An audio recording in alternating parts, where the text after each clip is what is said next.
Hello guys, in this video I'd like to let you know that I have some new parts for my Ultimate 3D Modeling course. I have some new videos added on the Insectoid Soldier. So I think he's coming along really nicely. He's not quite 100% finished yet guys, but I think he's really progressing nicely. So guys, all my courses are always getting more updates. Whenever you purchase one of my courses, you're always knowing that there's going to be more updates in the future.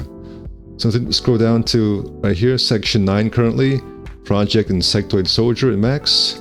And we've got all the new parts right here at the bottom. Currently the course has over 73 hours of content with more on the way.